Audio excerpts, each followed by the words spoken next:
देखिए मैं कोई कवि नहीं, मेरा ना तो कवि बनने का सपना है। मुझे वो कहानी नहीं सुननी कि भाई ये कोई रॉ का एजेंट है और वो जाता है और उसको मार लाता है और भारत को बचा लेता है। वो कहानी मेरे पास ग्वालियर से मुंबई तक का जो सफर है, तो ये अपना सफर मैंने लोगों से साझा करने में ऐसा लगता है आप बहुत बुजुर्ग हो चुके हैं।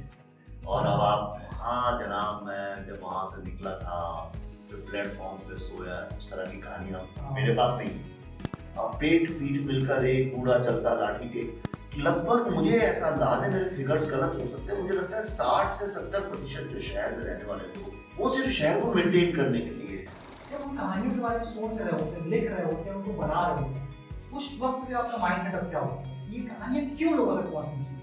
देखिए लिखते वक्त तो मुझे टाइम नहीं लगता, मैं तो पूरी फिल्म की स्क्रिप्ट 5-6 दिन में लिखी। तो मैंने शुरू के बहुत सारे साल तो बम्बई में सिर्फ सड़कों पे चल चल के बिताए। हमने देखा कि पिछले 1-2 साल से आपकी फिल्म को लेकर जितनी नेगेटिव और पॉजिटिव बातें आपके ऊपर की गई हैं, मुझे नहीं लगता कि इससे ज्यादा किसी पे हुई होंगी ऐसी बात। ये है क्या? ऐसी क्या चीज है कि दुनिया की सारी सभ्यताएं खत्म होती जाती हैं और भारत खत्म ही नहीं होता? हमारी स्ट्रेंथ यही है कि हमारे माँ बाप, हमारी सोसाइटी एक बच्चे को कल्टीवेट करने में बहुत इन्वेस्ट करते हैं। पल्लवी मैम से मुलाकात आपकी कैसे हुई, कहाँ हुई, क्या कविता भी उसके पीछे कविता है कि उसके पीछे का राज है? कविता नहीं होगी तो इश्क भी नहीं हो सकता, और इश्क को तो बिना कविता के बता भी नहीं सकते। तो ये मेरा कोई सपना फिल्म मेकर बनने का था कभी भी नहीं। नदी क्रॉस कराने के लिए सबसे अच्छा पतवार है स्टूडेंट। कविता क्या है? देखो मैं कविता को थोड़ी अलग नजर से देखता हूँ। मेरे लिए कविता को शब्दों को जोड़ तोड़ के रख देना, तालियां बजे कविता पे मेरे लिए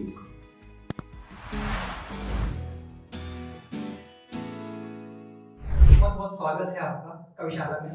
नमस्कार। मैंने मेरी खुशकिस्मती की मुझे यहाँ आने का मौका मिला। तो सर शुरुआत हम यहीं से करते हैं कि आपकी जो फिल्में हैं बहुत लोगों तक पहुंचती हैं, आपकी कहानियां लोगों तक पहुंचती हैं, आपकी किताबें लोगों तक पहुंचती हैं, बट लोगों को अगर विवेक अग्निहोत्री के बारे में जानना हो कि आप ग्वालियर से आते हैं, ग्वालियर से मुंबई तक का जो सफर है, अगर उस वहीं से शुरुआत करते हैं, वो दर्शकों को साथ साझा कर पाए। ये अपना सफर मैंने लोगों से साझा करने में ऐसा लगता है आप बहुत बुजुर्ग हो चुके हैं। और अब आप, हाँ जनाब, मैं जब वहाँ से निकला था, फिर प्लेटफॉर्म पे सोया, उस तरह की कहानियाँ मेरे पास नहीं है। तो लेकिन हाँ, मैं अगर देखा जाए तो हमारी मिट्टी जो है वो तो उत्तर प्रदेश से है। मेरे पिताजी शाहजहानपुर के पास एक बहुत ही छोटा सा करीब सा गाँव है कन्योरा, वहाँ से थे। मेरी जो माँ है इटावा कानपुर के पास एक जगह, आप जानते हो कानपुर, तो वहाँ से थी और काफ़ी ज़िंदगी बीती है उत्तर प्रदेश में। कानपुर में तो एक यानी वो जड़ तो मैं कभी छोड़ता नहीं हूँ अपनी। बहुत सीखा भी उत्तर प्रदेश से। और मैं पैदा हुआ ग्वालियर में। मेरे पिताजी संस्कृत के प्रोफेसर थे, तो ग्वालियर में पैदा हुआ, भोपाल में रहा, जबलपुर में रहा, फिर दिल्ली आया और फिर अमेरिका भी गया पढ़ने, हार्वर्ड में पढ़ा। फिर वापस दिल्ली आया, दिल्ली में एडवर्टाइजिंग में नौकरी की और उसके बाद फिर बॉम्बे गया फिल्में, एड फिल्म्स बनाने के लिए, और करते करते टीवी चालू हो गया, टीवी से फीचर फिल्म्स हो गई, दुनिया भर की चीज़ें हो गई। तो देखा जाए तो एक तरह से मैं अपने आप को ये नहीं कह सकता हूँ कि मैं यहाँ का हूँ, यही और यही मेरी आइडेंटिटी है, यही मेरी पहचान है, वो मैं नहीं कह सकता। मैं कई सारे कल्चर्स के थ्रू गुजरा हूँ। मैं चूँकि एक क्लिष्ट हिंदी के साहित्यकार का बेटा हूँ, तो हिंदी के साथ काफ़ी यानी हिंदी हिंदी कवियों की गोदों में पड़ा हुआ हूँ। चाहे वो दिनकर जी रहे हों, चाहे शिवमंगल सिंह सुमन जी रहे हों, दुष्यंत कुमार रहे हों, ऐसे तमाम बड़े बड़े जो साहित्यकार, उन्हीं की गोदों में खेल खेल के बड़ा हुआ हूँ, तो इसलिए कविता से भी लगाव है। और उसके अलावा मैं शायरों के साथ भी काफ़ी उठना बैठना रहा। क्योंकि भोपाल में मुशायरे बहुत होते थे, शायरों के साथ बड़ा मिलना जुलना था। कवि सम्मेलन उस वक्त फैशन था, कवि सम्मेलन शुरू होते थे। जैसे अब गोपाल दास नीरज हमारे रिश्तेदार थे, अब मैं जाता था तो वो सुबह तक चलते थे, 6-6 बजे तक कवि सम्मेलन। और कवि सम्मेलन सक्सेसफुल है कि नहीं हुआ, ऐसे कैसे पता चलता? आज आप जैसे कहते हैं ना भाई हमने एक ट्वीट किया तो इतने उसके रीट्वीट आए, या आपकी वेबसाइट पे आपने कुछ डाला, आप अभी कह रहे थे कि इतने मिलियन आपके ट्रैफिक है। कवि सम्मेलन कैसे सक्सेसफुल, कैसे पता चले? तालियों की गड़गड़ाहट से तो नहीं हो सकता। कितने बजे तक चला सुबह? मुशायरा कब तक चला? कई बार फिर उस सुबह की चाय आने लगती थी, फिर जलेबियां आ जाती थी, फिर पोहा आ जाता था। मुशायरा चला ही जा रहा है, शाम कवि सम्मेलन चला ही जा रहा है। उसके अलावा एक मुझे ऐसा लगता है कि मेरा पूरा का पूरा जो एक बैकग्राउंड है, उसमें जो नींव है वो साहित्य की, भारतीय साहित्य। और मुझे करीब 21-22 साल की उम्र तक विदेशी साहित्य और अंग्रेजी का साहित्य पढ़ने का सौभाग्य नहीं मिला। इसलिए नहीं मिला कि हिंदी मीडियम में पढ़े बड़े हुए, अंग्रेजी भी हिंदी मीडियम नहीं पढ़ी, जैसे आपका और हमारे में कोई ज़्यादा फर्क नहीं है। लेकिन जब मैंने फिर इंग्लिश से क्या हुआ कि कई सारे जापान के राइटर्स हैं, चाइनीज राइटर्स हैं, अफ्रीकन राइटर्स हैं, उनको भी पढ़ने, और इसलिए मैं अपने आप को क्रॉस कल्चर कि मैं, आप अगर बोले ये है तो मैं कहूँगा ये भी सही है, वो है तो वो भी सही है। ट्विटर वगैरह सोशल मीडिया में लोग आपको पहचान नहीं पाते क्योंकि वहाँ पे मजबूरन आपको एक दिशा में चलना होता है। तो ये है। सर मुंबई गए, मुंबई कैसी है? आप पता नहीं, मैं बीच में पहले जब इतनी मारी नहीं थी मेरे नाम को लेकर ट्विटर में, तो मैं बहुत एक श्रृंखला में मैंने बहुत कविताएं डाली शहर करके। मुंबई छोटी छोटी है भी, शायद कहीं पढ़ी अभी मेरे नोट्स में, तो मैं आपको बता भी दूंगा, पर शहर के। और मुझे दिल्ली में रहा हूँ बहुत साल, 15 साल, पर दिल्ली में वो बात मैंने देखा, बंबई जो शहर है वो एक आज के समाज का इतना बड़ा रिफ्लेक्शन है, आईना है। लगभग मुझे ऐसा अंदाज है, मेरे फिगर्स गलत हो सकते हैं, मुझे लगता है 60 से 70% जो शहर में रहने वाले लोग, वो सिर्फ शहर को मेंटेन करने के लिए है कि शहर चलता रहे। दूसरा, हर रोज वहां पे हजारों की तादाद में स्टेशन पे लोग कुछ दिमाग में सपने लिए हुए, कुछ अरमान लिए हुए, कुछ भविष्य का नक्शा लिए हुए, कुछ लोग घर से भागे हुए, कुछ लोग बस एक शहर के जंजाल में खोने के लिए तमाम अलग रीजन से वहां पे आते हैं। तो एक रफ फिगर ऐसी मान लेते हैं, चलिए 10,000 लोग आते हैं। ऐसा नहीं हर रोज 10,000 बढ़ रहे हैं, वो कहीं वापस भी चले जाते हैं। तो मैं भी जब मुंबई शहर में उतरा तो मेरे दिमाग में जो सबसे पहला थॉट आया, मैंने जो हुजूम देखा लोग, अब मैं भोपाल में एक पहचान थी, दिल्ली में एक पहचान थी कि भाई ये, लेकिन जब मुंबई उतरा तो मुझे लगा अरे मैं तो, I have also become a statistic, मैं भी एक संख्या बन गया, और अभी अगर मैं मर जाऊं तो एक और आदमी खत्म हो गया यहाँ, और अगर मैं कुछ भी नहीं करूं तो किसी को फर्क भी नहीं पड़ता है, और मैं कुछ करूं तो भी किसी को फर्क नहीं पड़ता है। तो मैंने शुरू के बहुत सारे साल तो बंबई में सिर्फ सड़कों पे चल चल के बिताए, क्योंकि थोड़ी आर्थिक समस्या ये थी कि एक नई चीज के लिए गए थे, एड फिल्म्स के साथ स्ट्रगल कर रहा था, तो कुछ करने को भी नहीं था, पैसे ऐसे थे नहीं कुछ, तो बस सुबह से शाम तक जो एक, मैं नहीं, ऐसी लाखों लोगों से बात करें वो यही बोलेंगे, कोई ऐसा नहीं है उसको, मैं आप चाहे तो शायराना अंदाज में बोल सकता हूँ, मैं बोलना नहीं चाहता हूँ, मुझे लगता है वो गलत है। जो फिल्म इंडस्ट्री के कई लोग कहते हैं ना, जनाब हम साहब पेशावर से आए, फिर स्टेशन पे सोए और चने खा के दिन गुजारा, मैंने भी सब किया, सब लोग करते हैं, कोई इतनी बहुत बड़ी बात नहीं है। और उस वक्त जब करते हैं उस उम्र में तो गलत भी नहीं लगता है, पता भी नहीं चलता कब कर गए, कोई ऐसी बात नहीं है। पर हाँ, मुझे आज भी याद है कि मैं सड़कों पे घूमते घूमते बस कुछ करने को ही नहीं है, और आदमी इस बड़े शहर में जितना अकेला होता है, जितनी ज्यादा भीड़ में जाता है उतना अकेला होता है, लेकिन उस अकेलेपन ने मुझे एक जीवन का, विश्व का, लोगों की मानसिकता के बारे में समझने का काफी बड़ा एक अवसर भी दिया। और मुझे ये समझ में आया कि ये जो शहर है, इस शहर में कोई भावना नहीं, इस शहर का जो कहते हैं लोग एक सपना, कोई सपना नहीं है, इस शहर का कोई अरमान नहीं है, ये बिल्कुल गलत है। आप जब, कोई आदमी वेंटिलेटर पे मर रहा है तो आपके पास कोई ऑप्शन ही नहीं है आशा के कि थोड़ा और जी जाए, लेकिन स्थिति बड़ी खराब है।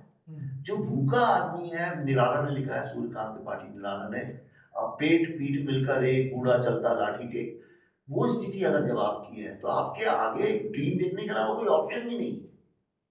एक शहर की सक्सेस तब है जब लोग ड्रीम देखना बंद कर दें। और फिर हम खुशहाल है किस बात का ड्रीम देखें। छोटा शहर है भोपाल, भोपाल में कोई ड्रीम ही नहीं देखता। जैसा था आज से 30 साल पहले वैसे ही अब मकान और बन गए हैं। कानपुर में कोई ड्रीम ही नहीं देखता है। वो पान खा के थूकते हुए मस्ती में बात करते हुए लोग प्रसन्न हैं। मैं ये प्रसन्नता को आप ये नहीं समझिए कि बड़ा मकान है, बंगला है, गाड़ी है इसलिए प्रसन्न है, बस है। बंबई में अगर किसी से आप ये पूछें कि क्या भाई तुम संतुष्ट हो, नहीं। प्रसन्न हो, नहीं। जहाँ जाना चाहते थे वहीं जा रहे हो क्या? तो लोगों को ये भी नहीं पता कहाँ जाना चाह रहे हैं, क्यों जाना चाह रहे हैं, वो क्या रहा उनके साथ। सुबह होती है, शाम होती है, जिंदगी यही तमाम होती है, ये हाल है। लेकिन मैंने उसका फायदा ये उठाया कि इतने अलग कल्चर के लोग, अलग अलग, हर आदमी तनाव में जीता हुआ, भागता हुआ, एक समुद्र की लहरें क्यों उठ रही हैं, क्यों गिर रही हैं, उनको पता ही नहीं है, बस उठ रही है और गिर रही है, जो अनजान आदमी। लेकिन जब फिलोसॉफिकली और एक शायर की नजर से उसी समुद्र को देखने लगो तो आप उन्हीं लहरों को एक अलग मीनिंग दे सकते हो, जीवन के बारे में सीख सकते हो। तो अब तो मेरे लिए बम्बई छोड़ना बड़ा असंभव है। इसलिए अगर मैं बम्बई जब भी छोड़ देता हूँ तो मैं बहुत ज्यादा स्पिरिचुअल होने लगता हूँ। और जब आदमी स्पिरिचुअल हो जाता है तो रोजी रोटी नहीं कमा सकता। तो मैं भी गोवा में था 20 दिन, तो जरूरत से ज्यादा स्पिरिचुअल हो गया। अगर कोई मेरी टाइमलाइन फॉलो करे तो उसे समझ में आ जाएगा, अच्छा अभी भी स्पिरिचुअल है। पर जैसे ही मैं शहर में आता हूँ तो अंदर का जो द्वंद है ना, वो द्वंद को वो शहर निकालता है, और वो द्वंद के बिना मैं जीवित भी नहीं रह सकता। अच्छा, मुझे लगता है कि कारण और है। मैं आपसे जानना चाहूंगा कि पल्लवी मैम से मुलाकात आपकी कैसे हुई, कहाँ हुई, क्या कविता भी उसके पीछे, कविता है भी उसके पीछे का राज है? तो कविता नहीं होगी तो इश्क भी नहीं हो सकता, और इश्क को तो बिना कविता के बता भी नहीं सकते। तो जो कहते हैं ना, इश्क में हर आदमी कवि हो जाता है, शायर हो जाता है। नहीं तो अब ये मुलाकात तो होनी ही थी, उससे तो टाला नहीं जा सकता था, तो इसलिए हो ही गई वो तो। लेकिन मैं मुंबई में एड फिल्म्स बना रहा था, और पल्लवी उस वक्त में टेलीविजन करती थी। और एड फिल्म्स वालों को कुछ ऐसा उस वक्त थोड़ा इंग्लिश स्पीकिंग टाइप की थी एडवर्टाइजिंग, आज जैसी नहीं है कि हिंदी बोलने वाले ज़्यादा हावी हैं। तब अंग्रेजी बोलने वाले थोड़े Doon school, Doon college, Doon school के, और स्टीफेंस के, और इस तरह के थोड़े cool, high fly, elite type के लोग करते थे। तो मैं भी सीख गया था, जवान लड़का था। तो मुझे भी ऐसा लगने लगा था कि ये जो लोग टीवी और फिल्म करते हैं इनमें क्लास नहीं है, इनको आर्ट नहीं पता, ये सब। और वो ज़माना भी देखिए, अगर आप देखें लेट 90s का, अर्ली 2000 का, तो वो सारा वो गोविंदा और मिठुन चक्रवर्ती टाइप की फिल्मों का था। गोविंदा टाइप का अगली कपड़े, पीला, लाल, नीला, और अजीब से वो सरकारी लोकटिया टाइप के गाने, और हीरोइनें भी उस तरह की एक्टिंग करती थी, सब्जेक्ट्स भी वही अजीब अजीब से थे। तो एक चिप होता है शोल्डर पे ना, जिसको अंग्रेजी में चिप ऑन योर शोल्डर, तो वो था हमारा भी। तो मेरी जो प्रोडक्शन देखती थी वो पल्लवी की बहुत जिगरी दोस्त थी बचपन की, और वो मेरे साथ भी उसका काफी काम ही करते थे साथ में। तो कई बार उसने बोला कि, और मैं चूंकि अकेला रहता था, मुंबई से दिल्ली से आया था मुंबई में, तो उसको भी लगता था कि मैं अकेला हूँ। तो कई बार उसने बोला कि चलो चलो पल्लवी के साथ डिनर में जा रहे हैं, या पल्लवी के घर में पार्टी आ जाओ। ये क्या कौन जाएगा यार। तो 2-3 साल तो वैसे टाला। एक दो बार तो ऐसा हुआ, एक बार तो ऐसा भी हुआ कि न्यू ईयर्स का प्रोग्राम पल्लवी के यहाँ टेरेस पे पार्टी आनी थी, तो उसने कहा चलो। तो मैं तंग आके मैंने कहा चलो चलिए चलते ही हैं।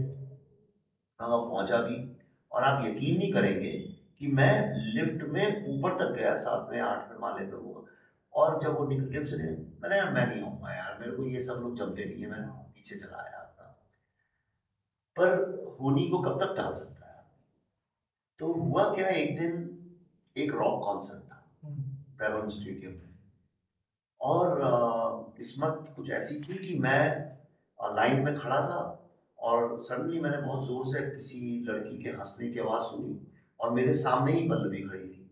वो बहुत हंसती, बहुत जोर से पल्लवी, तो वो बहुत जोर जोर से खिलखिला के हंस रही थी, कुछ दोस्तों के साथ आई। और वो मुझे जानती तो थी, क्योंकि जिक्र तो दोनों तरफ ही हुआ होगा।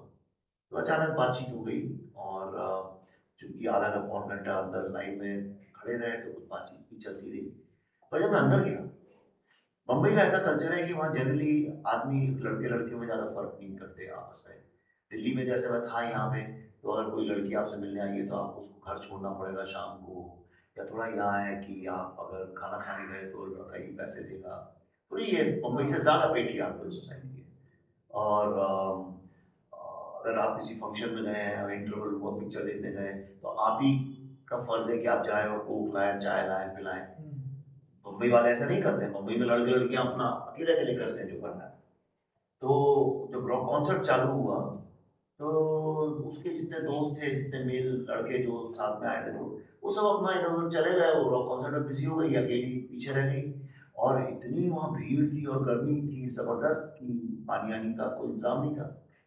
तो मैं गया, लेके आया उसके लिए। तो उसको ये बात बड़ी अजीब लगी क्योंकि पल्लवी तो वहीं की पड़ी हुई है और कभी उसने देखा नहीं था ऐसा कि कोई लड़का स्पेशली किसी के लिए कुछ कर रहा है। तो उसका ऐसा कहना है कि मुझे लगा कि तुम थोड़े कल्चर डालते हो। फिर हम जुड़े 2-3 चीज़ों के कारण। देखिए आप, ठीक है बाकी सब होता है, लेकिन इतना लंबा वक्त साथ गुजारना, 2-3 चीज़ें हैं जो आपके सोल में होती हैं जो कनेक्ट करती हैं। मेरे ख्याल से पहली चीज़ थी सेंस ऑफ ह्यूमर। इसका मतलब ये नहीं कि आप चुटकुले सुना रहे हैं एक दूसरे को। सेंस ऑफ ह्यूमर मतलब जिंदगी को देखने का आपका जो नजरिया है, उसको आप कितने हल्केपन से देखते हैं और वो बैगेज कितना कम अपने ऊपर लेते हैं। तो वो एक चीज़ थी। दूसरी, साहित्य में हम लोग का इंटरेस्ट दोनों का। और साहित्य का मतलब ये नहीं कि आप कुछ कंधे पे आपने सोच ओढ़ लिया, कोई बोझ उठा लिया कि अच्छा हम साहित्य में इंटरेस्ट देना है। जिंदगी में चलते फिरते कोई अच्छी बात को समझना, अच्छी तराशी हुई मूर्ति का जो वो जो तराशी है उसको समझना, अप्रिशिएट करना, मुझे लगता है वो जो एक चीज़ है कला की, वो जुड़ गई। तीसरी चीज़ जिसने हमको बहुत जोड़ा वो म्यूजिक। और ये 3 धरातल पे जब हम जुड़ गए तो उसके बाद बहुत चीज़ें आसान हो गई।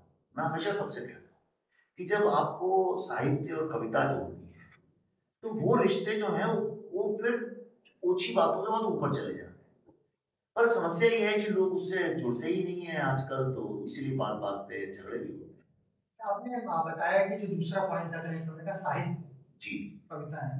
क्या आपने कभी कभी कोई कविता मैम के लिए, या मैम ने कोई कविता आपके लिए लिखी हो? हाँ, मैंने तो कई पन्नों की लिखी है। नहीं, वो तो अभी है भी नहीं मेरे पास, लेकिन मैं काफ़ी लिखता भी था, लिखी भी है, होंगी भी शायद कहीं पड़ी हुई।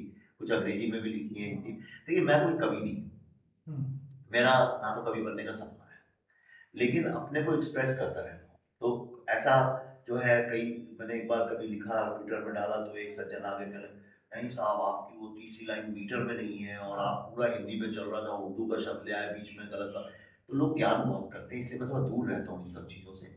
तो मैं कोई कवि नहीं हूँ, लेकिन हाँ, मेरे को मेटाफोरिकली अपने को एक्सप्रेस करना। तो जैसे शहर के साथ मैंने बहुत चीज़ें जोड़ के बहुत लिखा है।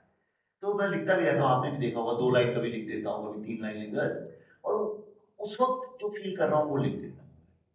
तो और दूसरा, बातचीत करने का आपका लहजा। जैसे मेरे मित्र हैं जावेद अख्तर साहब। अब जावेद अख्तर साहब अगर राजनीति पे बात कर रहे हैं या मजहब पे बात कर रहे हैं या वो शहर की द्वंद्व के ऊपर बात कर रहे हैं या अपनी पत्नी के साथ मोहब्बत की बात कर रहे हैं या खाने की, बिरयानी की बात कर रहे हैं, वो हर चीज एक तरीके से ही बात करेंगे।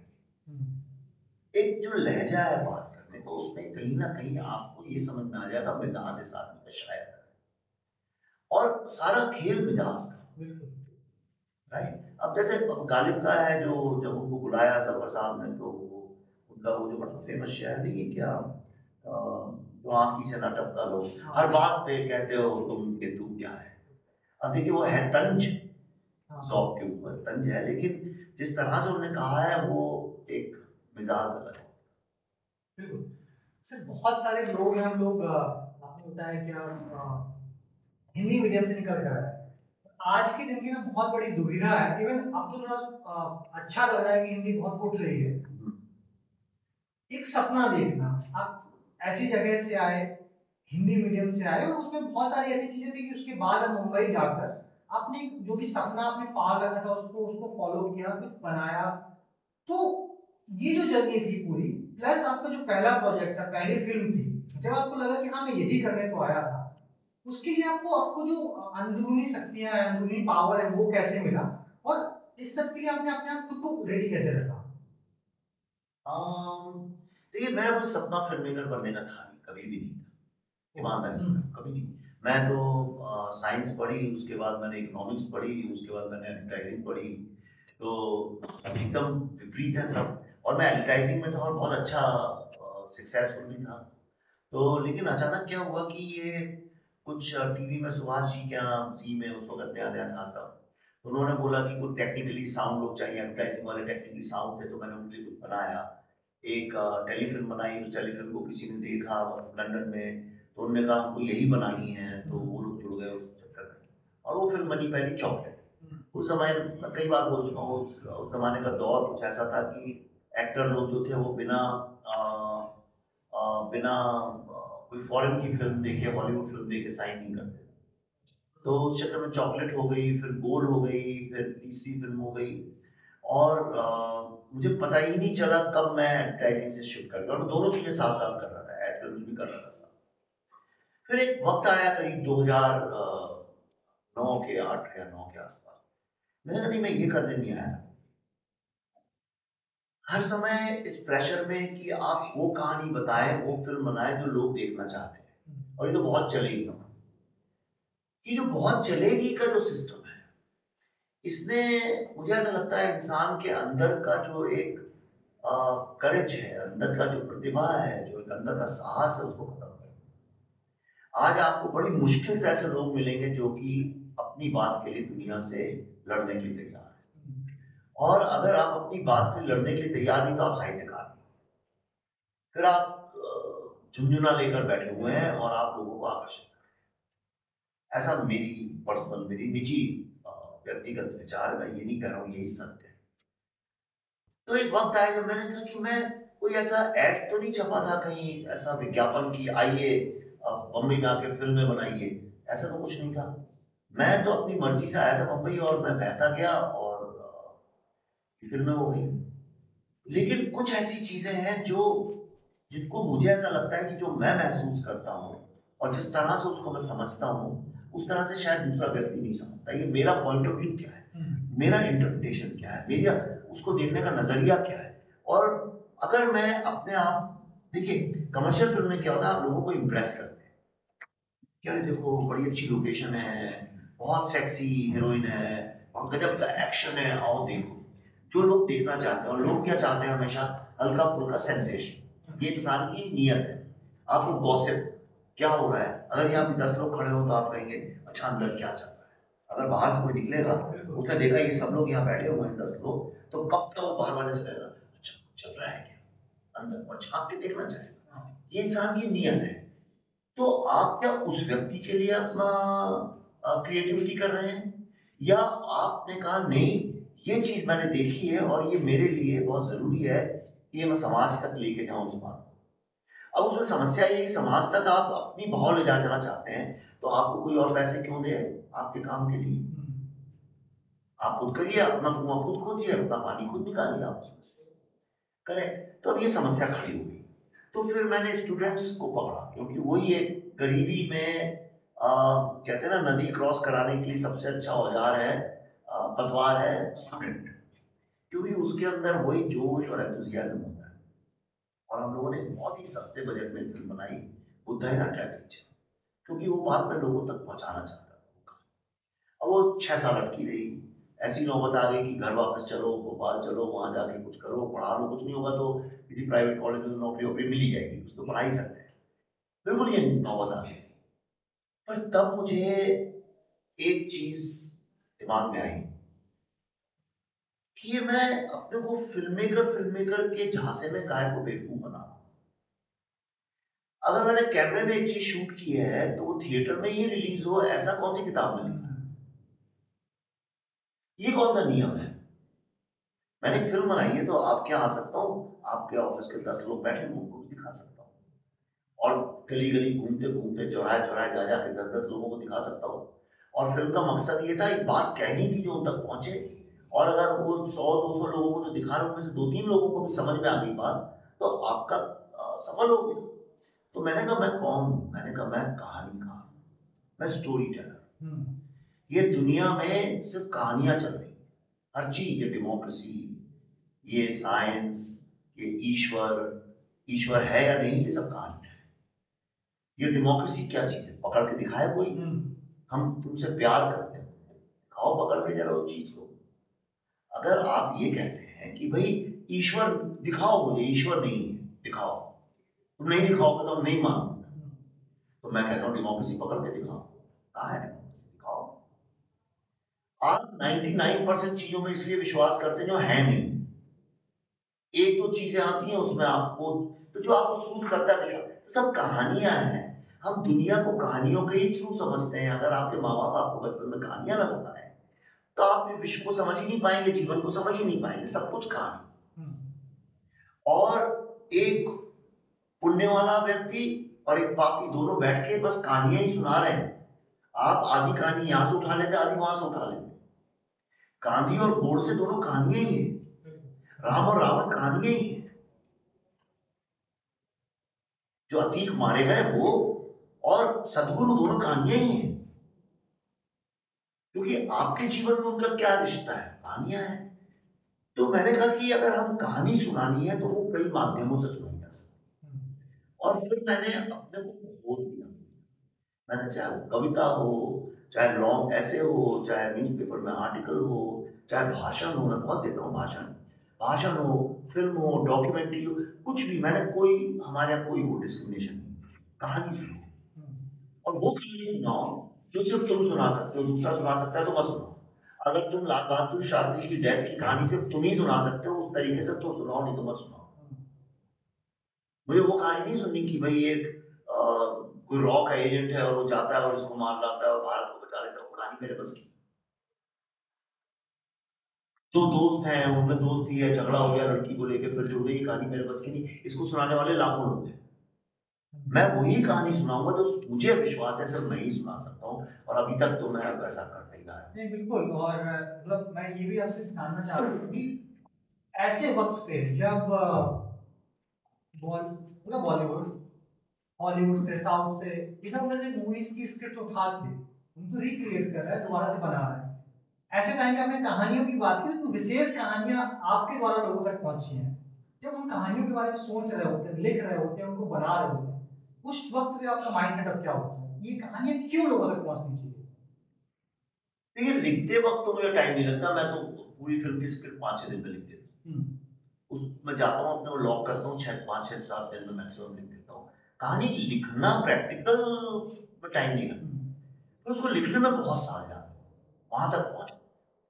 तो अब जैसे मैं आपसे बात कर रहा हूँ तो मैं समझ रहा हूँ कि आप क्या पूछ रहे हैं, क्यों पूछ रहे हैं। मैं जब बोल रहा हूँ तो खुद अंदर की परतें कुछ ऐसी हैं जो शायद मुझे ही नहीं पता निकल रही हो। समाज को देख रहा हूँ, कई चीजें बोल नहीं पा, कई चीजें महसूस कर रहा हूँ, क्या चल रहा है इस दुनिया में, क्या सही है क्या गलत है, उस पर विचार चलता रहता है, देखता रहता हूँ। जैसे भी मैं आ रहा था यहाँ, मैंने कहा कि आज़ादी के बाद से हम लोगों ने जैसे कंपटीशन आपस में कर ली है पूरे भारत में कि कितनी बदसूरत बिल्डिंग्स हम बना सकते हैं।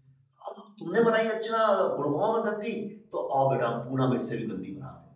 तो हम लोगों ने जैसे कंपटीशन किया, ये मेरे को विचार आया। ओके, अब ये विचार कहाँ तक जाता है उसको मैं पकने देता हूँ दिमाग में। अगर विचार में ताकत नहीं है तो अपने आप थोड़े दिन में मर जाता है, और उसमें ताकत है तो वो जीवित रहता है और अंदर से कुरेदता रहता है, परेशान करता रहता है, सोते जागते उठते बातचीत करते हुए कहीं ना कहीं दिमाग में चलता है। और ये कैसे पता चलता है मुझे, अब मैं ट्रेड सीक्रेट बता रहा हूँ। कैसे पता चलता है कि आप 4 लोग के साथ बैठे हैं और बात चल रही है समझिए आईपीएल के बारे में, और थोड़ी देर में या तो आप बोर हो गए और उठ के चले गए वहां से, या आप धीरे धीरे बात को घुमा के वहां ले आए जो आपके दिमाग में द्वंद्व चल रहा है। तब समझ में आता है मुझे, नहीं ये बात जो है ये मेरे लिए इंपॉर्टेंट है, और लोगों का भी मुझे पता चलता है कि लोगों के लिए इंपॉर्टेंट है कि नहीं। और ऐसे करते करते वो बुनता फिर लोगों के विचार क्या है। आप ट्विटर वगैरह में देखिए, मैं कई बार बहुत सवाल ऐसे ही डाल देता हूँ। मैंने कुछ दिन पहले लिखा, व्हाट इज सिन, पाप क्या है। अब मैं कहीं कहानी में अटका हुआ था तो मैं दुविधा अपनी कि भाई ठीक है, आपने कहा कि भाई ये मैं शास्त्रों के हिसाब से पाप ये है, या आपने कुरान पढ़ा और बोला पाप ये है, आपने बाइबल पढ़ के बोला कि पाप ये है।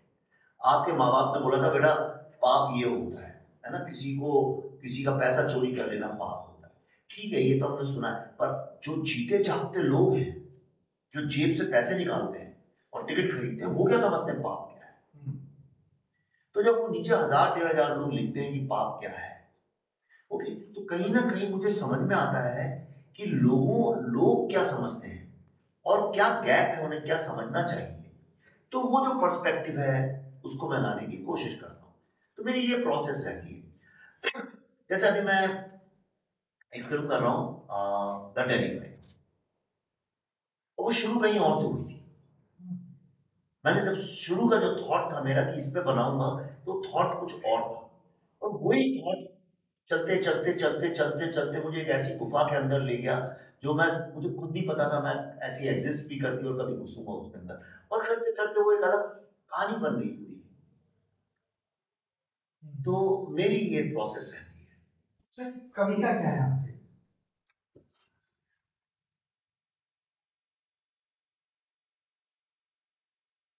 देखो मैं कविता को थोड़ी अलग नजर से देखता हूँ। मेरे लिए कविता कुछ शब्दों को जोड़ तोड़ के रख देना वो कविता नहीं। तालियां बजे कविता पे, मेरे लिए वो कविता, मेरे लिए कविता वो है जो जीवन के एक ऐसे पहलू की तरफ मुझे ले जाए जो मैंने महसूस किया है लेकिन उसे व्यक्त नहीं कर सकता। मुझे लगता है ये कविता का धर्म है, कविता का पर्पस है। आपके समझ लीजिए आप ही के दिमाग में तरह तरह के गांव बसे हुए हैं और आप सिर्फ 4 या 5 गांव से ही परिचित हैं। गांव आपके अंदर है और आपका गांव कौन सा है ये भी आपको नहीं पता। आप किस मिट्टी के हैं, कौन सा गांव की मिट्टी आपकी, आपको नहीं पता। लेकिन कविता वो एक ट्रेन की तरह है जो आपको वहां ले जाके खड़ा कर देती है। इसीलिए आप देखिए कविता और शायरी जिसको कहते हैं उससे इंसान सबसे पहले जुड़ता है जब उसे इश्क होता है, पहला तभी जुड़ता है। आप जितनी भी 16-17 साल के बच्चे लड़के लड़कियों की अगर डायरीज अगर आप देखें तो पीछे के पन्नों में जैसी ऊटपटांग शायरियां लिखी। आदमी अपने को नेचुरली कम से कम शब्दों में व्यक्त, और वो प्रतिभा वो जो चीज है मेरे ख्याल से वो कई कविता बनती है। और कविता को यूं देखिए कि सागर के समुद्र के साथ जोड़ा जा सकता। समुद्र क्या है, कविता की भी 3 स्टेजेस है। अगर आप देखिए कविता क्या है तो सागर से किसी पूछिए समुद्र क्या, तो बोलेगा कि भाई समुद्र है रेत का किनारा, वहां से बैठो और एक बहुत बड़ा कोई एक पानी का वो है, आप उसको देख रहे हैं। जो आदमी बाहर बैठा हुआ है उसके लिए क्या है, उसके लिए एक छाता लगा है, बीच में वो बैठा हुआ है और उस नज़र से देख रहा है। वो कवि सम्मेलन में बैठा हुआ है, लोग कविताएं पढ़ रहे हैं, उसको देख रहा है। तो थोड़ा सा जब कविता को जानना शुरू करता है तो वो लहरों की तरह हो जाता है। तमाम कविताएं हैं जो उठ रही हैं, गिर रही हैं, टूट रही हैं, बन रही हैं, यानी उसके अंदर का जो एक जो संघर्ष है कविता के साथ, और चट्टाने राह की उनसे टकराती हैं, कविताएं टूटती हैं, फिर गिरती हैं, फिर बनती हैं। लेकिन जब कविता आपको समझ में आती तो आप अगर कवि हैं तो आपकी कविता क्या समझ में आती, तो उसका मतलब ये नहीं कि मुझे आपकी कविता समझ में आ रही, मुझे अपना जीवन समझ में आ रही। और समुद्र को भी देखिए, सागर एक लेवल के बाद जाके शांत हो, जिसको कहते हैं जीवन वो गहराई जिसको दुनिया समझ ना पाई। वो जो गहराई है, वो जो रिश्ते हैं, वो जीवन के जो बड़े नाजुक भावनाएं हैं, जो टेंडर फीलिंग्स जिनको कहते हैं, इमोशंस कहते हैं, थॉट्स कहते हैं, वो समझ में आनी। और कविता का मुझे लगता है जो सबसे बड़ा मेरे लिए कविता ने मेरे साथ क्या किया, उसने मुझे ये समझाया कि विश्व में कोई भी एक पर्सपेक्टिव या एक नजरिया सही नहीं है। इतने लाखों करोड़ों, आप ये देखिए कि रामचरितमानस शुरू होती है, रामायण एक कविता फॉर्म में है। वही चीज तुलसीदास ने लिखी, वो भी कविता फॉर्म में है। नायक वही है, विलेन वही है, परिस्थितियां वही हैं, कहानी वही है, सब कुछ वही है, माँ बाप वही है, शहर वो है, गांव वही है, कुछ फर्क नहीं है। सारे रंग वही है, कैनवस वही है, लेकिन एक कविता जो है अलग जगह ले जाती है आपको, और एक जो है वो शौर्य की तरफ ले जाती है, मर्यादा की तरफ ले जाती है, कैसे शासन होना चाहिए उसकी तरफ ले जाती है, धर्म अधर्म का आपके सामने सवाल खड़ा करती है, आपको फिलॉसफी की तरफ ले जाती है, एक अलग दर्शन की तरफ ले जाती है। दूसरी जो कविता है तुलसीदास की, वो आपको भक्ति की तरफ ले जाती है, सरेंडर की तरफ ले जाती है, समर्पण की तरफ ले जाती है, त्याग तपस्या इन चीजों की तरफ ले जाती है दोनों ही कविता है, लेकिन आपको दो अलग अलग डायरेक्शन में ले जा रही है। अब आपने कौन सी कविता का हाथ थामा है ये आपके ऊपर है। मैं तो चाहता हूं हर कविता का हाथ थामे लोग, तो अलग अलग पर्सपेक्टिव।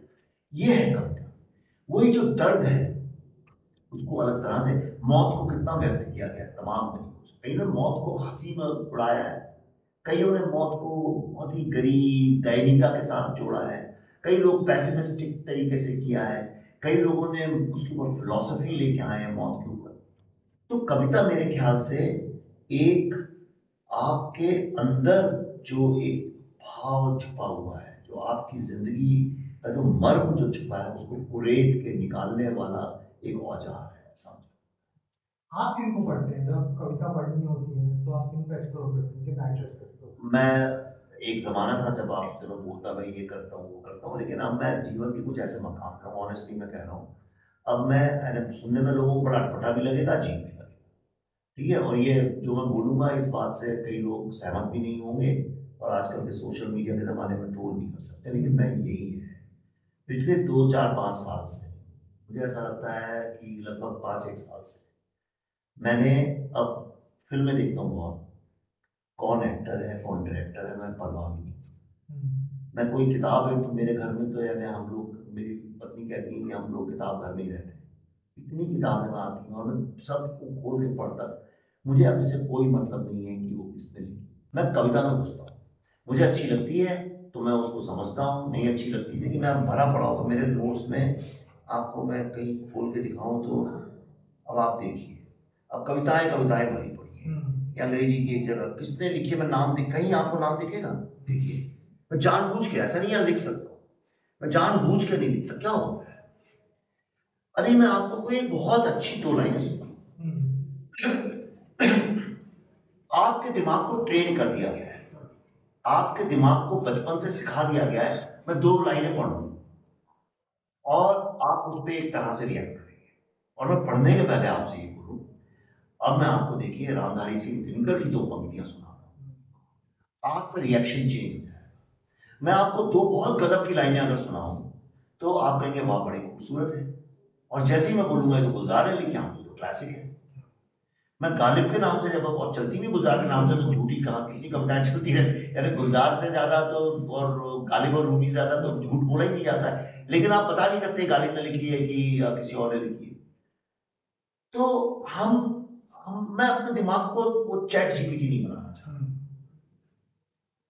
मुझे किसने क्या कोट बोला है, किसकी फिलॉसफी, में बहुत फिलॉसफी पढ़ता हूँ। पहले तो मैं फिलोसोफर्स के नाम ले लेके गर्व महसूस करता था, मुझे ये स्कूल पता है, वो स्कूल पता है, ये पता है। जैसे आजकल नहीं है, अब ये ईशो उपनिषद में लिखा हुआ है, ये वहाँ लिखा है, ये वहाँ लिखा है, और मुझे लगता है मैं उससे ऊपर उठ चुका हूँ। मेरे को कुछ फर्क नहीं पड़ता किसने लिखा है किसने नहीं लिखा है, कौन सी फिल्म किसने डायरेक्ट की है, ये किसकी 4 लाइनें हैं। मुझे आप बस कविता मेरे सामने भेजते रहिए, मुझे जो अच्छा लगता है मुझे ग्रहण कर लेता हूँ। बहती हुई नदी में क्या फर्क पड़ता है कि किनारा कौन से शहर का है। पूरी बातचीत से मुझे ये समझ में आ रहा है कि आप सारी परिस्थितियों में ना शांत रहना सीख चुके हैं। मेरे बाबा थे, अगर मेरी बात के साथ उन्होंने बहुत सारी कविताएं साथ में लिखी, क्लास में थे। क्या नाम था? हाँ, श्रीधर मिश्रा। तो वो कानपुर में थे। अच्छा, कवि नहीं थे वो, तो थे तो एक आईएएस ऑफिसर थे वो, बट उनके साथ उन्होंने कविताएं बहुत लिखी जब कॉलेज में थे, डीएवी में कानपुर। अच्छा, उस वक्त में तो उसमें उनकी कविताएं, उनकी जो कविताएं सिखाती है वो खुद सिखाते थे उनका कि शांत रहना। हमने देखा कि पिछले 1-2 साल से आपकी फिल्म को लेकर जितनी नेगेटिव और पॉजिटिव बातें आपके ऊपर की गई हैं, मुझे नहीं लगता कि इससे ज्यादा किसी पे हुई होंगी ऐसी बात। उस वक्त में आपने अपने आप को शांत कैसे रखा? उनपे बहुत कम रिएक्शन देखे कि आपने बहुत कम चीजों पर रिएक्ट किया, तो वो आपकी जर्नी कैसी, तो अपने आप को शांत कैसे रखा आपने? कोई कवि के मन से।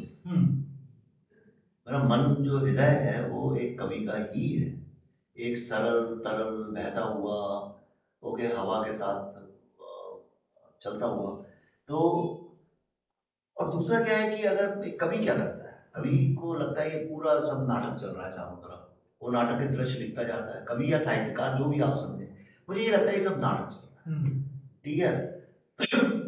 अब मैं उस नाटक का हिस्सा भी बन सकता हूँ, नहीं भी बन सकता हूँ। तो अब चूंकि बैठे ऐसी जगह पे है, पावन जगह पे, कि जहाँ झूठ नहीं बोलना चाहिए, तो मैं आपको ईमानदारी से बताता हूँ, मैंने अपने 2 खंड बना लिए। एक वो है जो सोशल मीडिया का खंड है, और एक मेरा अपना निजी है, राइट।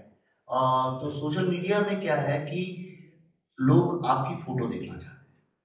तो आप एक स्टूडियो में जाते हैं, अच्छे कपड़े पहनते हैं, बाल तेल लगा के ऐसा बनाते हैं, यूं बैठते हैं, सामने फोटोग्राफर खड़ा होता है, कहता है मुस्कुराइए, आप मुस्कुराते हैं, वो फोटो खींचता है और आपकी मुस्कुराहट उतर जाती है, आप चले जाते हैं अपने जीवन में जो करना है आपको। अब तो नहीं, अब तो आजकल के लोगों को पता नहीं स्टूडियो की फोटो कैसे खींचती थी, हमें पता है। वो पूरा प्रोग्राम बनता था एक, अरे इस तारीख को जाएंगे, और सर धज के जाते थे, वो थोड़ा पाउडर वाउडर भी लगाता था, और बाल आपको कंघा देता था, आप बनाते थे। आपने कभी खिंचाई होंगी शायद कॉलेज वाले में, हाँ, और परिवार वाले नहीं खिंचा, गाँव में अभी भी खींचती हैं, पूरा परिवार जाता था, यो हाथ रख के, मियाँ बीवी अभी यानी चप्पल जूतों से लड़ाई करके आए, लेकिन वहाँ बैठे हैं, मुस्कुराइए, आपने मुस्कुरा दिया। मेरे लिए सोशल मीडिया की सिर्फ उतनी ही मेरे जीवन में, तो वो एक अलग है।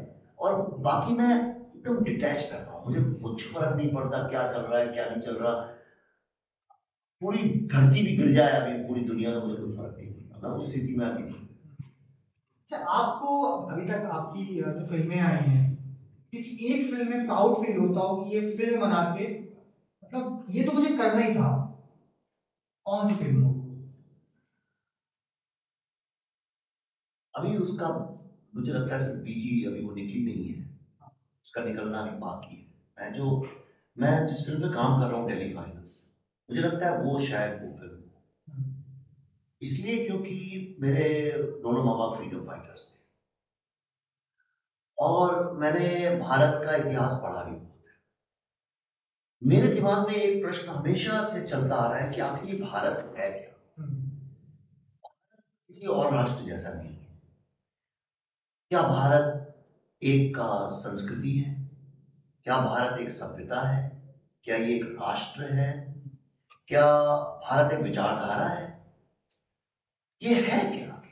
ऐसी क्या चीज है कि दुनिया की सारी सभ्यताएं खत्म होती जाती हैं और भारत खत्म ही नहीं होता?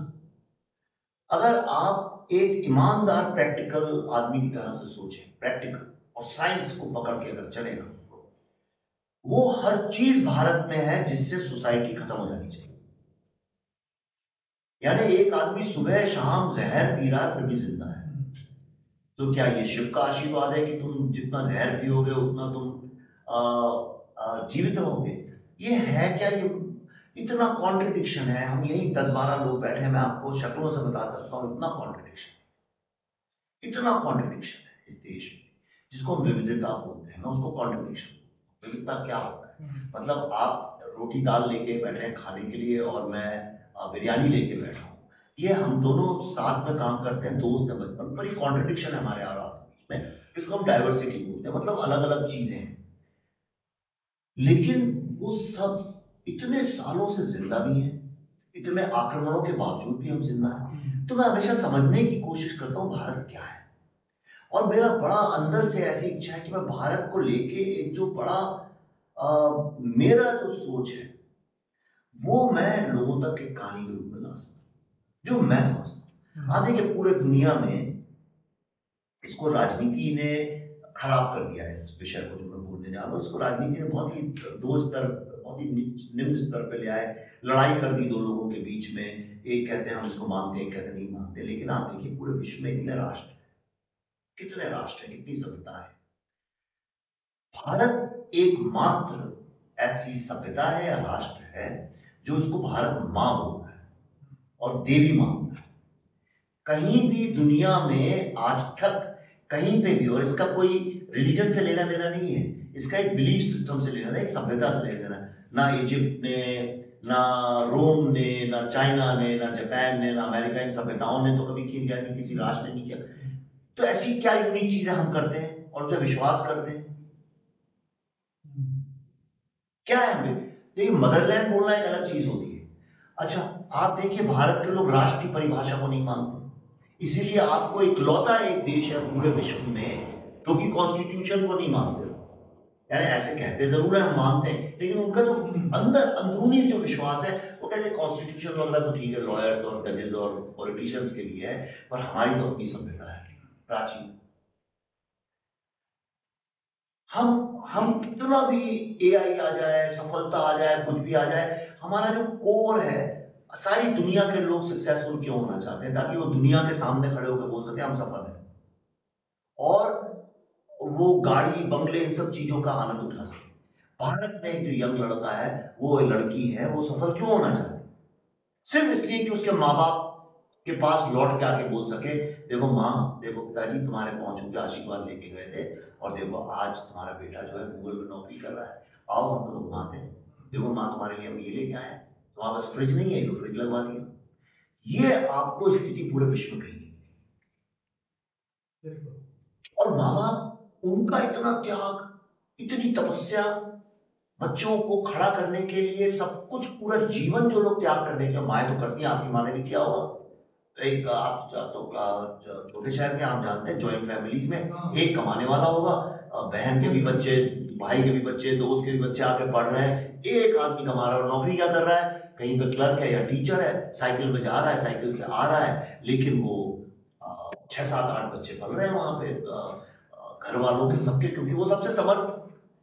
ये जो सेक्रीफाइस है, ये जो त्याग और तपस्या की जो क्वालिटी है, जिसको स्पिरिचुअलिज्म से जोड़ते हैं हम, ये आपको विश्व में कहीं नहीं मिलेगी।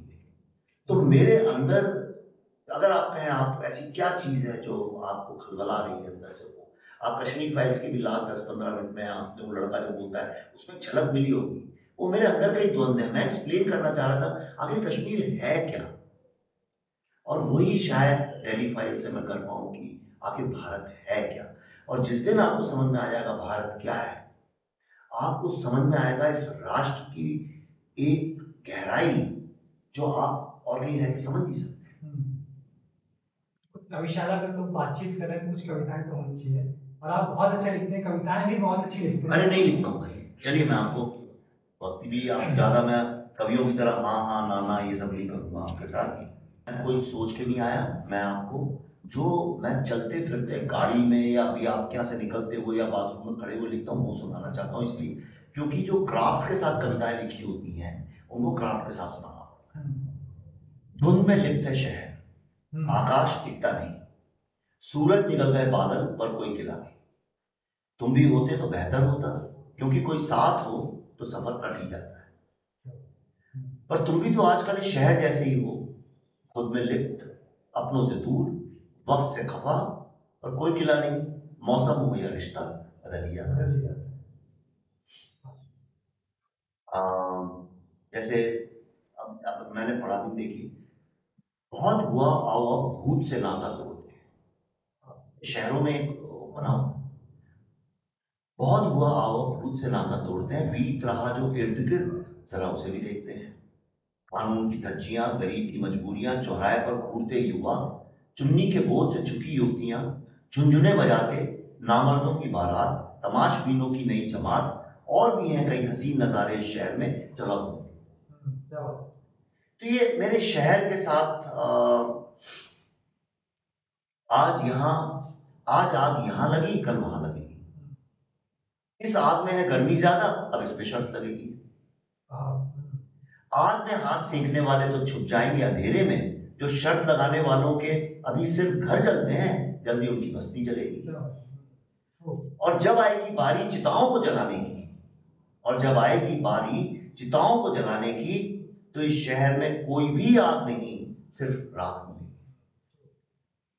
तो इस तरह से मैं लिखता हूँ, यानी क्या बोलूं। शानदार सर। तो क्या लगता है आगे 10, 20, 25 सालों तक जो आप जैसे जिस तरीके का हिंदुस्तान आप देख रहे हैं, ये सुनिए, इस शहर में एक गली ऐसी भी तो होगी जहां मेरी भी एक कहानी रहती है। ये मैं बहुत पहले अकेले वैसे 2-2, 4-4 लाइनें लिखता रहता हूँ। शहर पे मैंने सबसे ज्यादा लिखा है, और राजनीति से जब बहुत व्यथित हो जाता हूँ, बहुत दुखी हो जाता हूँ, तो राजनीति पे लिखता हूँ। आजकल राजनीति पे बहुत सारी बातें खुल के बोल नहीं सकते हैं, मेरे ख्याल से कविता एक जरिया है जिससे बोली जा सकती है। बिल्कुल सर, आपने भी भारत की जो विविधता में एकता है उसकी बात की, जिक्र कर दिया उसका, और उसमें काफ़ी चीज़ें हैं, काफ़ी नज़रिए हैं।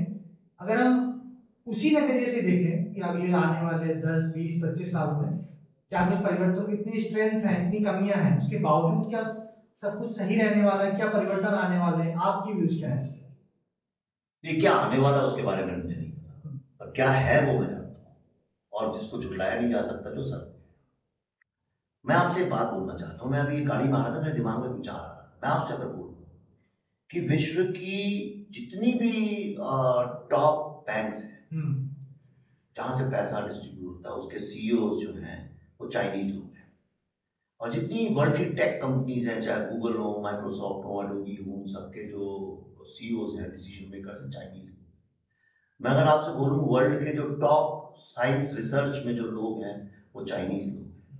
अगर मैं आपसे ये बोलूँ कि फिलैंथ्रोपी जिसको बोलता है वर्ल्ड, उसमें सबसे ज़्यादा चाइनीज लोग काम कर रहे हैं। मैं आपसे बोलूँ सबसे ज़्यादा दुनिया में एयर होस्टेसेस जो हैं वो चाइनीज होते हैं। मैं अगर आपसे बोलूँ अमेरिका के जो वाइस प्रेसिडेंट हैं वो चाइनीज हैं। मैं आपसे बोलूँ ब्रिटेन के जो प्राइम मिनिस्टर हैं वो चाइनीज हैं। मैं आपसे बोलूँ वर्ल्ड की फास्टेस्ट ग्रोइंग बिलियनियर कम्युनिटी जो है वो चाइनीज लोगों की है। वर्ल्ड में फास्टेस्ट ग्रोइंग स्टार्टअप जो हैं वो चाइनीज लोगों के हैं। अगर मैं आपसे बोलूँ कि वर्ल्ड का जो सबसे हाईएस्ट जीडीपी फोरकास्ट है वो चाइना का है, तो आपके दिमाग में आपको ये नहीं कहीं पे विचार आता है कि क्या चाइना पूरे वर्ल्ड को टेक ओवर कर लिया इसने? आता है कि नहीं आता है? तो सब कुछ चाइना ही आगे बढ़ रहा है, चाइना का है। अब इसमें वर्ड को चेंज कर दीजिए, चाइना की जगह इंडियन लगा दीजिए। मैंने जितने एग्जाम्पल दिए सारे भारतीय लोगों के हैं। बिल्कुल। आज जितनी प्रोग्रेस भारत की यंग लड़कियों ने की है विश्व में आपको कहीं नहीं। ये लड़कियां आपके ऑफिस में बैठी हैं, ये आज से 10 साल 20 साल पहले नजारा नहीं था, और ये डिसीजन ले रही है आगे जाके। आज एयर होस्टेस मैंने आपको बताया वर्ल्ड की सबसे ज्यादा, वही नहीं, वर्ल्ड की जितनी फाइनेंशियल इंस्टीट्यूशन है उनकी सीईओज मैक्सिमम इंडियन है। बीच में एक वक्त आ गया था वर्ल्ड के जो टॉप बैंक्स थे 8 की जो सीईओ थी वो इंडियन। वर्ल्ड का जो सबसे बड़ा बैंक है उसकी सीईओ तो इंडियन, इज़न्ट इट? और आज अमेरिका में अगर आप देखिए सॉफ्टवेयर टेक में सबसे फास्टेस्ट ग्रोइंग अगर कोई ब्रीड है तो इंडियन लड़की है। ठीक है, अब आप इसका ह्यूमन पहलू देखिए। ये तो हो गया प्रोफेशन और पैसे की दुनिया, मटेरियलिस्टिक दुनिया में बहुत आगे जा रहे हैं। अब दूसरा देखिए, वही लड़की जो आईटी में काम कर रही है आज, या वो किसी बड़ी आईटी टेक कंपनी में वाइस प्रेसिडेंट है, या वो वेंचर कैपिटल में है, या वो किसी भी लाइन में है, वही जो है, ये सुनने में बड़ा अजीब सा लगता है, लेकिन जब उसका बच्चा होता है तो वो 1-2 साल के लिए अपने करियर को नीचे जाने देती है और करती है, और एक जो नया प्रोडक्ट इस दुनिया में आया है उसको कल्टीवेट करके उसमें वैल्यू एडिशन करके उसको दुनिया के सामने लाती है। जो ये एक फालतू की बड़ी बेवकूफ़ी की जो चलती है चीज़, अरे ये इंडियन औरतें बच्चा होता है तो ये करियर क्यों छोड़ देती है? करियर नहीं छोड़ती है, वो एक नए स्टार्टअप में बिजी हो जाती है, नया प्रोडक्ट। आगे दुनिया चल तो उनसे ही रही है। और आप देखिए the quality of Indians which we are creating, look at the quality of people we are creating. आप सोच सकता था कोई पीस कहाँ के रहने वाले हो? भारत में 9-10 में से 9.5 लोग हमीरपुर कहाँ जानते भी नहीं। और अगर हमीरपुर चले गए तो यकीन नहीं करेंगे कि इतना बड़ा स्टार्टअप लेके तुम बैठे हो, तुम्हारे अंडर काम कर रहे हैं लोग, एक नई विचारधारा से नहीं काम कर रहे हो, टेक्नोलॉजी का। कौन सोच सकता था? मैं जब आया था यहाँ पढ़ने के लिए भोपाल से, तो भोपाल का नाम नहीं जानते थे लोग। आप और तो और छोड़िए, मैं एक फिल्म कर रहा था, टी सीरीज के जो मालिक है उनके भाई ऊपर ही रहते मेरे घर के, कुछ बात चली, कहने लगे कहाँ जा रहे हो तुम? मैं बैग लेके निकल रहा था एक ही लिफ्ट में, कहाँ जा रहे हो? मैंने भोपाल। कहते हैं ये कहाँ है? तो मैंने कहा भोपाल यार, मैं वहाँ बड़ा हुआ हूँ मध्य प्रदेश में, वहाँ की राजधानी। कहते हैं अच्छा यार, ये नाम बड़ा अच्छा कर साउंड कर रहा है भोपाल यार, अगली बार ना एक फिल्म में हमको रखना चाहिए हीरो भोपाल से, ऐसा उन्होंने मुझसे बोला था। ये बॉलीवुड की बात बता रहा हूँ, बहुत पुरानी बात नहीं है, 10-15 ही साल पुरानी बात है। तो आप सोचिए जिन शहरों के लोग नाम नहीं जानते, वहां के लोग निकल के आज अलग अलग लेवल पे खड़े हैं। आप बैंगलोर जाइए तो लोगों, ऐसे लोग हैं जिनको हिंदी भी नहीं आती, अंग्रेजी भी नहीं आती, आंध्रा के लोग हैं वहाँ, अमेरिका में मुझे मिलते हैं, भाषा ही नहीं आती बोलनी, कोई अपनी बस तेलुगु बोलते हैं या बंगाली बोलते हैं या बोलते हैं, लेकिन they are driving the best of the cars and they have got the best of the houses. फर्क क्या है, ये तो और भी लोगों के पास होता है, पर इनके पास एक ऐसी चीज है जो बाकी विश्व के किसी लोगों के पास नहीं, वो है पीपल कैन ट्रस्ट। किसी भी वक्त विदेश के लोग भारतीय लोगों पे सबसे ज्यादा ट्रस्ट करते हैं, और ये क्वालिटी जो है, ये क्वालिटी आती है हमारी माओ से, हमारे परिवार से। तो जो जो जो ये मॉडर्न फेमिनिज्म में हम बुराई करते हैं औरतों की, कह रहे शादी के बाद इनने थोड़ा पैक कर लिया, ये कर लिया, और सब बताते ना तुम्हें काम करते रहना चाहिए, जैसे वो कैसे दुनिया में होता है, वो गलत है। हमारी स्ट्रेंथ यही है कि हमारे माँ बाप, हमारी सोसाइटी एक बच्चे को कल्टीवेट करने में बहुत इन्वेस्ट करती है, और मुझे ये बहुत अच्छी बात है। इंशाल्लाह के लिए आप क्या कहेंगे? मैं देखो, मैं आपने एक ही बार मुझसे बोला और मैं खुद चल के आ गया, राइट। मैं इसलिए आया हूँ, मैं चाहता हूँ कि कोई भी व्यक्ति जो साहित्य में इन्वेस्ट कर रहा है, वक्त या पैसा या दोनों, हर भारतीय का ये फर्ज होना चाहिए उसको हेल्प करे, प्रमोट करे। आज विश्व में जो सब कहते हैं, आप किसी से भी पूछिए, आप क्या लोग बैठे, आपको लगता है ना सोसाइटी में कॉन्फ्लिक्ट है, लगता है आपको तनाव है, महसूस होता है? क्यों है ये तनाव? क्योंकि एक सोसाइटी का, एक समाज की आत्मा जो है वो साहित्य में बसती है। आर्ट एंड कल्चर एक भाई, जानवर और हमें क्या फर्क है? आप बताइए क्या फर्क है? जानवर भी तो बातचीत करते हैं आपस में एक दूसरे से, उनका भी कोई भगवान जैसा होगा, हमें नहीं पता है, वो भी मानते होंगे कुछ चीजें, उनके भी कुछ कस्टम्स हैं, रिचुअल्स हैं, बिल्कुल है। आप जानवरों का जब पानी बरसता है, जानवर एक तरह से क्यों व्यवहार करते हैं? उनका कल्चर है, मोर का कल्चर है पंख फैलाना, हम नाच डांस करते हैं, ये डांस वो डांस। क्या वो एक चीज है जो हमें अलग करती है? कहानी, सिर्फ कहानी। और वो कहानियां चाहे शायरी के मार्फत आए, चाहे वो प्रोज में आए, चाहे वो फिल्मों के उससे आए, चाहे कथावाचकों के उससे आए, या किसी भी तरह से आए, पर वो कहानियां आनी चाहिए, और वही कहानियां समाज को जिंदा रखती।